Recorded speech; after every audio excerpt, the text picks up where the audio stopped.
श्री राधा कृष्ण भगवान की जय।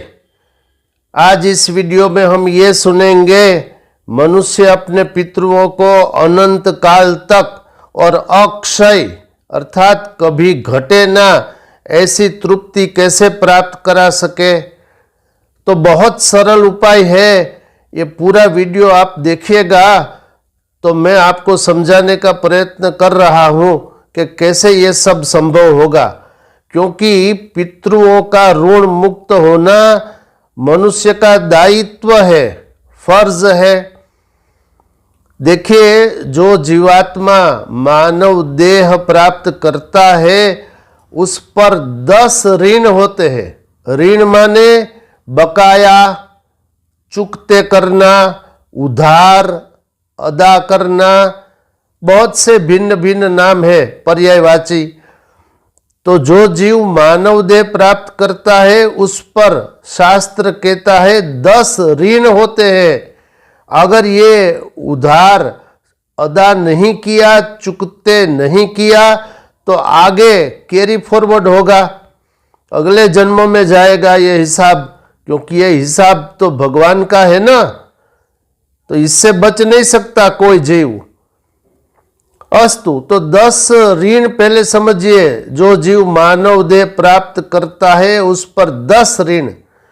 पहला ऋण माता का, दूसरा पिता का, तीसरा पत्नी का, चौथा ऋण पुत्र का, पांचवा गुरु का ऋण, छठा ब्राह्मण का ऋण, सातवा शरणागत का ऋण, आठवां पितरों का ऋण, नौवा देवताओं का ऋण और 10वां ऋण ऋषियों का ऋण। ये 10 ऋण होते हैं, गर्ग संहिता। अस्तु, अब इस 10 में 3 ऋण बहुत प्रसिद्ध है, देवताओं का ऋण, पितरों का ऋण, ऋषियों का ऋण। तो ये ऋण मुक्त होने के लिए श्राद्ध करना पड़ेगा। श्राद्ध, ब्राह्मणों को भोजन और जो शास्त्र में वर्णित है वो दान यथाशक्ति, लेकिन ये करना पड़ेगा। और केवल मानव ही नहीं, अर्थात केवल मनुष्य ही नहीं, सब जीव, मैं आपको अभी बता रहा हूं प्रमाण, जैसे देवता, असुर, गंधर्व, सर्प, किन्नर, राक्षस, पिशाच, ये सब अपने पितरों का सबसे पहले पूजन करते हैं। उसके बाद, उसके पश्चात देवताओं का पूजन करते हैं। ये श्री महाभारत अनुशासन पर्व, दान धर्म पर्व, ये 87वें अध्याय का श्लोक नंबर 4 और 5। अर्थात सब मनुष्य भी इसमें सम्मिलित है, सब श्राद्ध करते हैं। क्या मिलेगा श्राद्ध करने से? फिर शास्त्र कहता है, और मुनि ये कहते हैं, सुनिए, शास्त्र कहता है,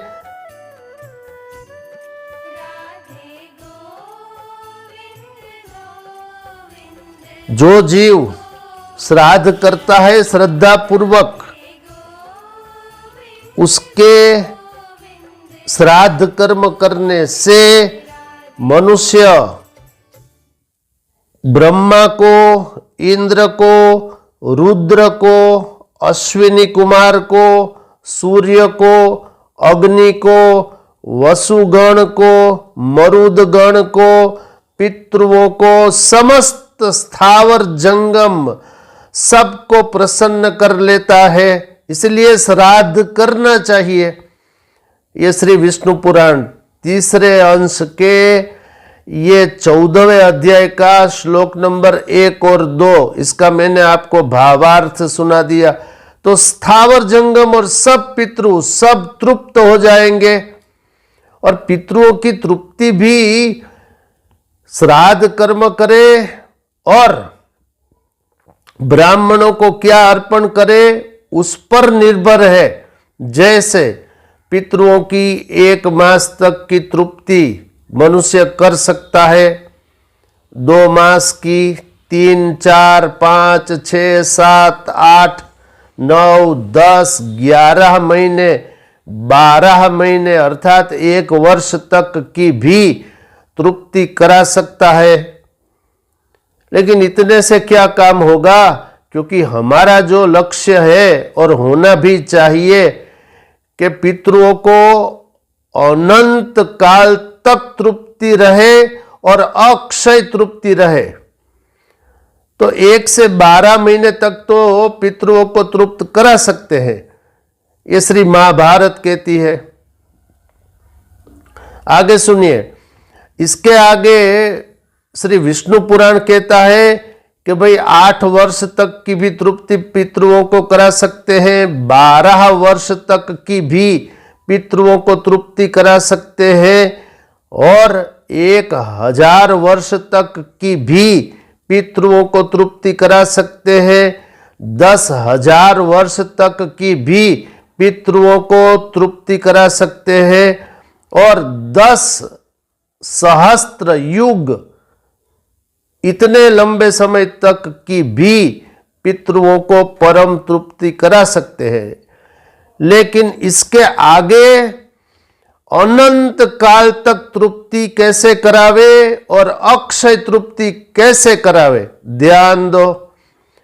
तो क्या करना पड़ेगा, अपने पितरों को अनंत काल तक तृप्ति देने के लिए और अक्षय कभी घटे ना ऐसी तृप्ति दिलाने के लिए मनुष्य को चाहिए कि अपने पितरों की मृत्यु तिथि पर वो क्या करे, श्राद्ध करावे, श्राद्ध।